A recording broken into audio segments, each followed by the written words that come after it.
3 weeks had passed since the dance, and Kale Rivers had learned that diplomatic fallout operated on a much slower timeline than he'd anticipated. The initial shock had faded, replaced by something far more complicated, a steady stream of communications that ranged from cautiously congratulatory to barely concealed panic. His office at Earth's diplomatic headquarters had become something of a command center for what the press had started calling the incident, which was technically inaccurate since nothing had actually happened, but accuracy seemed less important than the narrative. Bureaucrats from 5 different departments wanted briefings. The Council of Outer Worlds had issued a formal statement about unprecedented developments in human-sanguine relations. Someone had even written an academic paper analyzing his dance steps as a metaphor for Earth's political positioning, which Kale found both hilarious and deeply embarrassing. David had become his unofficial press manager, a role he clearly hadn't wanted, and performed with all the enthusiasm of someone attending a root canal appointment. So the new Saturn delegation is requesting clarification on whether your interaction with Queen Celivra represents an official alliance, David said, dropping a stack of data tablets on Kale's desk with the impact of something significantly heavier than mere electronics. The Centauri colonies want to know if Earth is attempting to leverage vampire influence for trade advantages. And someone from Venus, not the cheese diplomat thankfully, is questioning whether we adequately represented human interests. We danced, Kale said, for what felt like the 100th time. We didn't sign anything. We didn't make any promises. We literally just moved around a ballroom, in rhythm to music. You danced with a vampire queen without prior authorization, David corrected, his tone suggesting this distinction mattered greatly to people with more authority than Kale possessed. That apparently carries weight. Before Kale could respond, his communication system chimed with a priority alert. Not the usual urgent but can wait kind, but the genuinely important kind that made his stomach do a small flip. A message appeared on his screen, encoded with the Sanguine Territory's diplomatic seal. His hands actually trembled slightly as he opened it. The message was brief and elegant, written in the kind of formal language that still somehow managed to convey personality through its precise word choices. Kale Rivers, Earth's cultural liaison. I find myself unexpectedly back at Meridian Crossing for preliminary discussions regarding expanded trade agreements between Earth and the Sanguine Territories. Given the considerable attention our previous interaction has generated, I thought it appropriate to inform you of this development. If you happen to find yourself at the station during the formal reception in 3 days' time, I would welcome the opportunity to demonstrate to the assembled dignitaries that our dance was not merely a spontaneous aberration, but rather the beginning of something more substantial.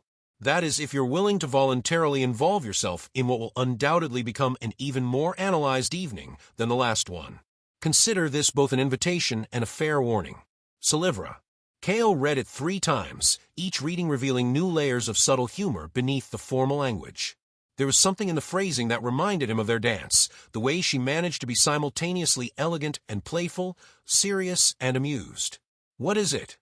David asked, having developed an uncanny ability to read Kale's expressions. You look like you either just got promoted or someone declared war on Earth. Celivra is back at Meridian Crossing, Kale said slowly. And she's invited me to another reception. David's face went through several interesting color transformations. Tell me you're not actually considering attending. I'm definitely considering attending. Kale, the diplomatic repercussions from a last event are still being analyzed. If you show up again, if you dance with her again. Then that's what I'll do, Kale interrupted, surprised by how certain he felt. David, listen to me. Everyone has been so focused on the political implications of what happened that nobody's actually stopped to ask what she said to me, what she told me about what that evening meant to her. David waited, understanding that Kale needed to say this out loud. She told me that for an hour, she got to be just a woman. Not a queen, not a political entity, not a symbol to be analyzed. Just someone who enjoyed dancing with someone who saw her that way. And I realized that doesn't happen to her. It probably hasn't happened to her in centuries. And I'm not going to pretend the politics don't matter, but I'm also not going to let them be the only thing that matters. David ran a hand over his face.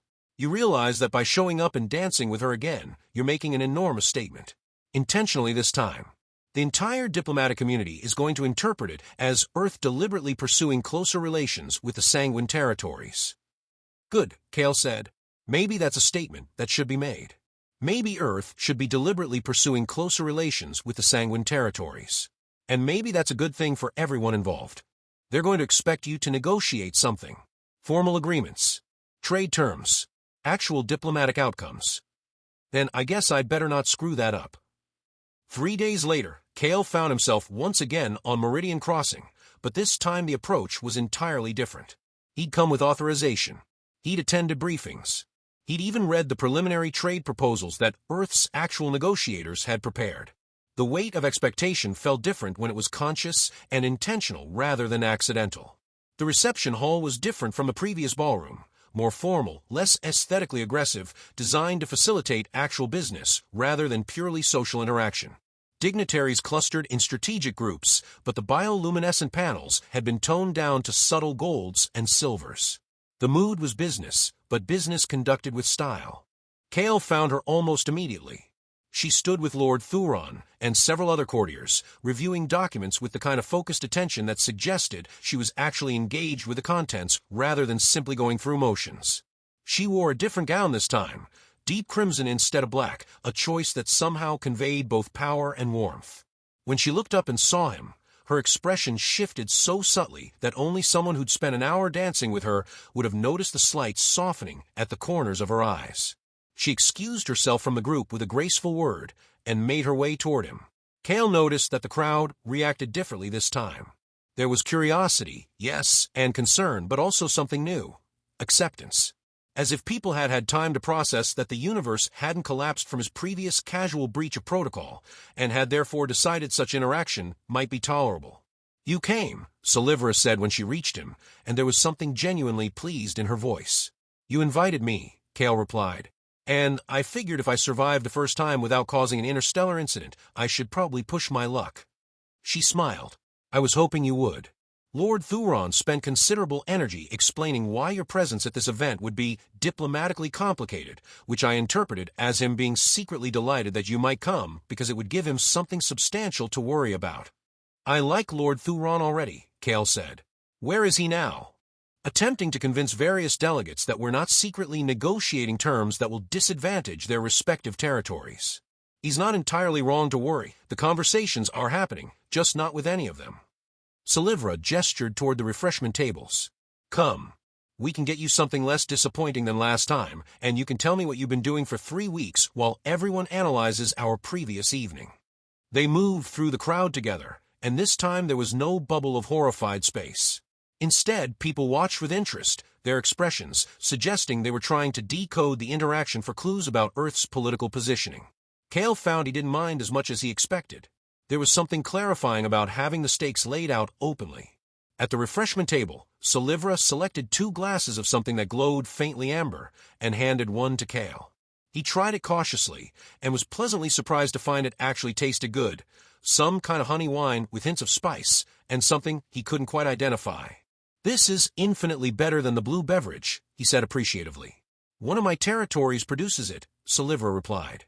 "I thought I owed you at least one pleasant surprise after subjecting you to 3 weeks of diplomatic analysis." She paused, tilting her head slightly. "How bad was it actually?" "Honestly, worse than you probably imagine.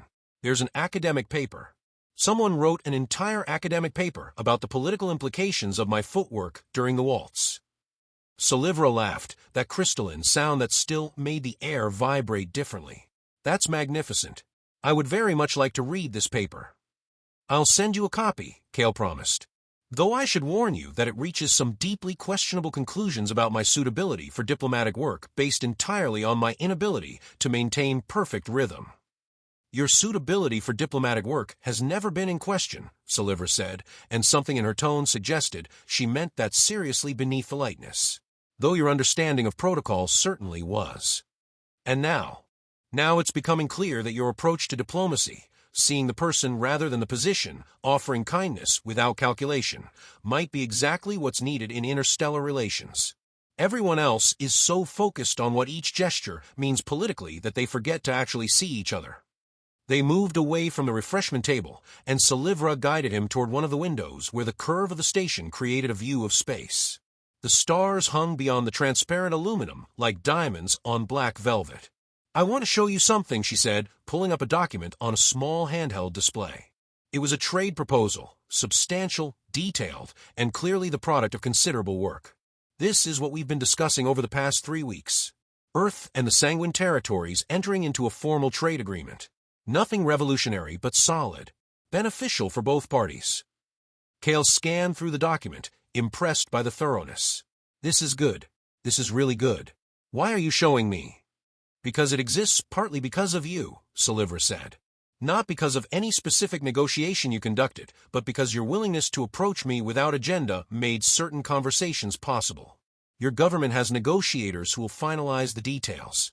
But the foundation, the understanding that Earth and my territories could do business without centuries of suspicious analysis preceding every interaction, that came from us dancing.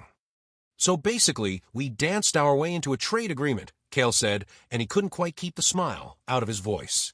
In the most literal sense possible, yes.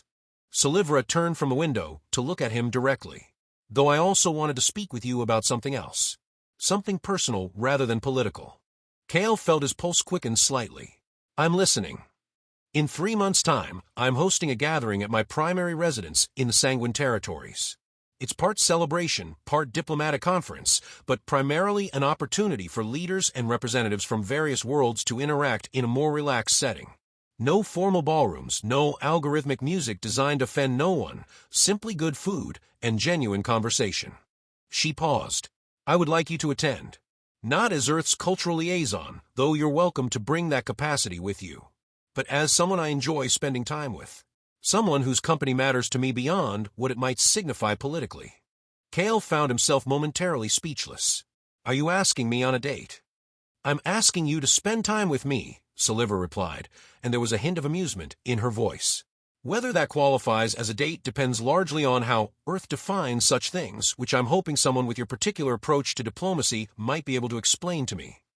On Earth, a date usually involves two people spending time together because they enjoy each other's company and want to explore whether that enjoyment might develop into something more, Kale said carefully, as opposed to spending time together for political or diplomatic reasons. Then yes, Celivra said. I suppose I am asking you on a date if you're willing. To your residence in the Sanguine Territories?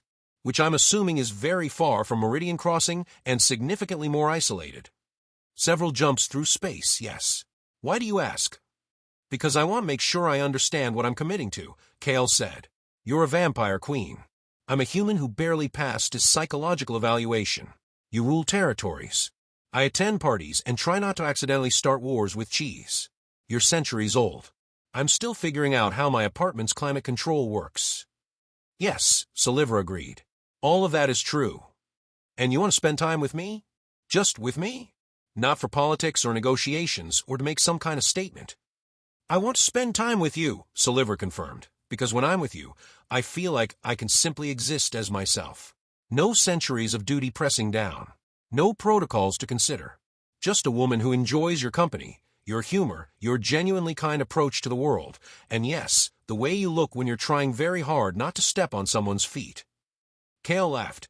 You found my terrible dancing charming. I find all of you charming, she said simply. The terrible dancing, the bad jokes, the way you worry about not understanding the cultural implications of beverages. You're refreshingly genuine in a universe full of careful calculation. They stood together at the window, looking out at the infinite expanse of space. Somewhere out there, Kale's normal life continued, his office, his responsibilities, his apartment with its perpetually dying plants. But in this moment, with Celivra beside him, and the entire weight of interstellar diplomacy somehow feeling less important than the simple fact of her presence, he understood something important. Sometimes the best diplomatic outcomes came not from careful planning or extensive negotiation, but from someone simply asking the right question at the right moment. So, Celivra said after a comfortable silence, do I need to fear rejection, or are you willing to be hopelessly out of your depth in yet another situation with a vampire queen?